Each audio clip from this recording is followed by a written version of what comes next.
Vamos explorar o primeiro dos 4 bardos, o bardo natural desta vida e todas as suas muitas implicações. Mas adiante, abordaremos os outros 3 no tempo e na ordem adequados. O bardo natural desta vida compreende todo o período da nossa vida que vai do nascimento até a morte. Seus ensinamentos deixam claro para nós por que esse bardo é uma oportunidade tão preciosa. O que realmente significa ser um ser humano e o que há de mais importante, o único essencial a ser feito como dádiva desta vida humana. Os mestres nos dizem que há um aspecto das nossas mentes que é seu terreno fundamental, um estado chamado de a base da mente ordinária. Longchenpa, o destacado mestre tibetano do século XIV, descreve esse bardo da seguinte maneira: é um estado não iluminado e neutro que pertence à categoria da mente e dos eventos mentais e que se tornou a base ou fundação de todos os karmas e engramas do Sansara e do Nirvana.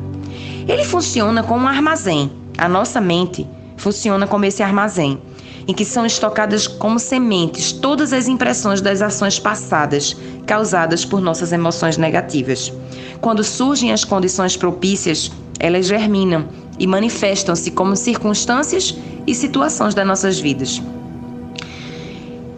Imagine essa base da mente ordinária como um banco, no qual o karma é depositado na forma de impressões e tendências habituais.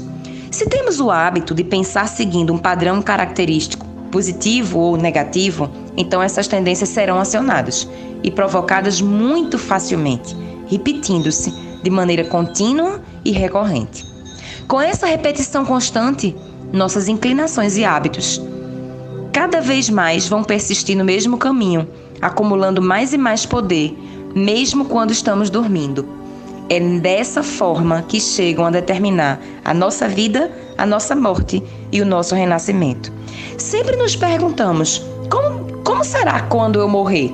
A resposta a isto é: seja qual for o estado da mente que temos agora, seja lá qual for o tipo de pessoa que somos agora, assim seremos no momento da morte, se não mudarmos. Por isso, é de importância tão absoluta usar esta vida para purificar nosso fluxo mental e, por decorrência, nosso ser e nosso caráter fundamentais enquanto podemos. Visão kármica. Como é que chegamos a viver como seres humanos? Todos os seres que têm karma semelhante terão uma visão comum do mundo em torno deles, e este conjunto de percepções que partilham é chamada de visão kármica. Essa estreita correspondência entre o nosso karma e o tipo de reino em que nos encontramos também explica como diferentes formas surgem.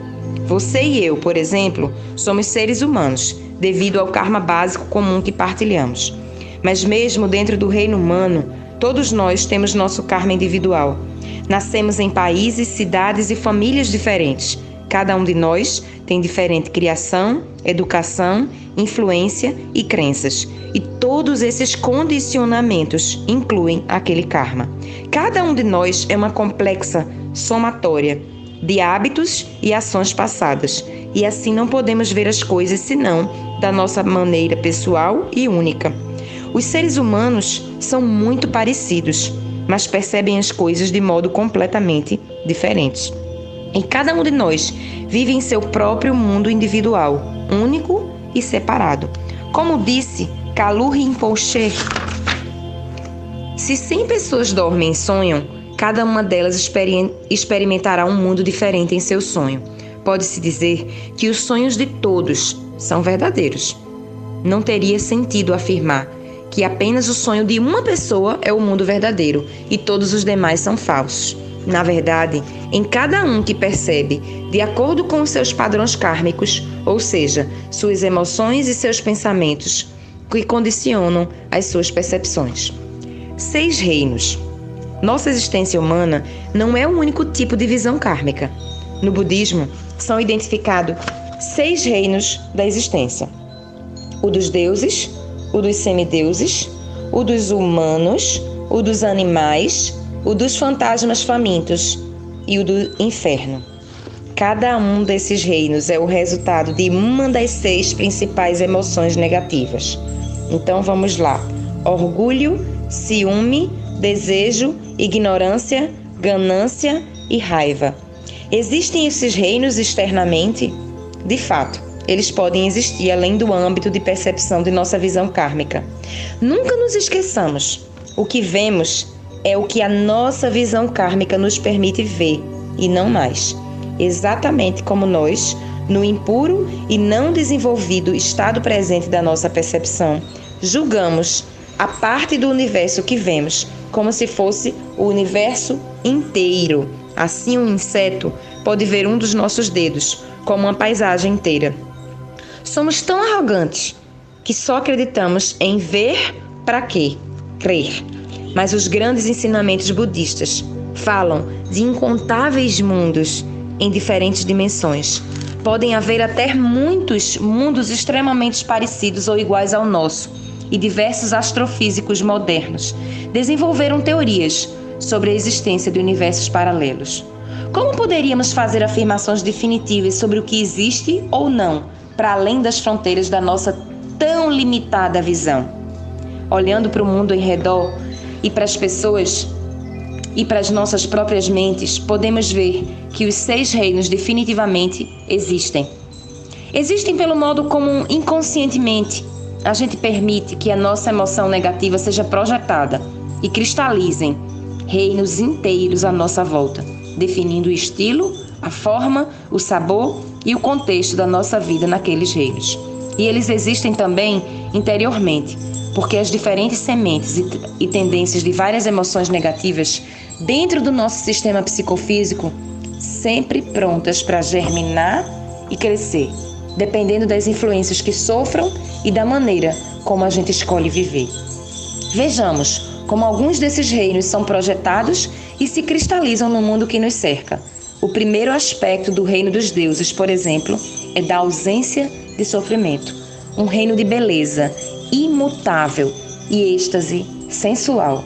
Imagine os deuses, altos e louros surfistas descansando em praias e jardins inundados por um sol brilhante, ouvindo qualquer música que eles escolham, intoxicados por todo tipo de estimulante, viajando na meditação, yoga, trabalhando o corpo e métodos de desenvolver a si próprios, mas sem nunca usar a própria cabeça, nunca confrontar qualquer situação complicada ou penosa, nunca conscientes de sua verdadeira natureza e tão anestesiados que jamais percebem a sua verdadeira situação.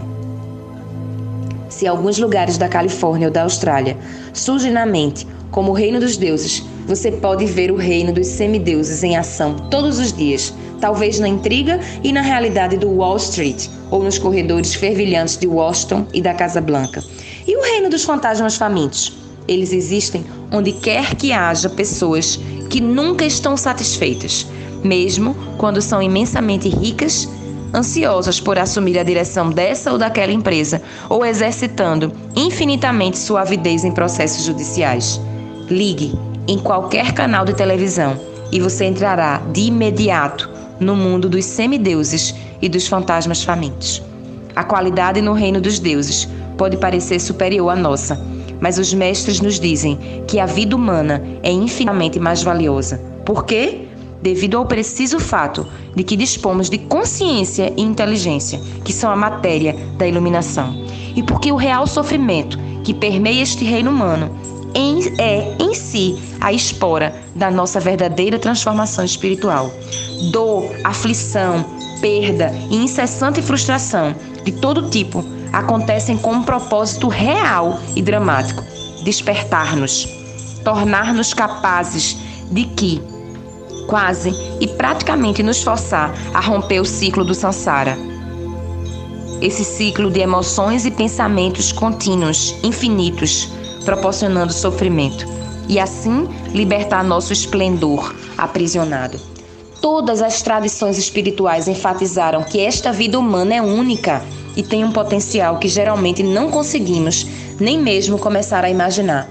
Se perdermos a oportunidade que esta vida oferece de nos transformarmos, dizem os mestres, pode muito bem ser que passe um longo tempo antes que tenhamos uma outra vida. Imagine uma tartaruga cega vagando nas profundezas de um oceano do tamanho do universo. Na superfície, ela boia, uma argola de madeira, levada para lá e para cá ao sabor das ondas. A cada 100 anos, a tartaruga emerge uma vez na superfície. Nascer como um ser humano, dizem os budistas, é mais difícil do que essa tartaruga vir à tona e, ao acaso, enfiar seu pescoço na argola de madeira. E mesmo dentre aqueles que têm um nascimento humano, segundo se diz, os que têm a felicidade de se ligarem aos ensinamentos são raros, e os que de fato levam os ensinamentos ao coração e os incorporam em suas ações são ainda mais raros. Tão raros, na verdade, como estrelas em plena luz do dia.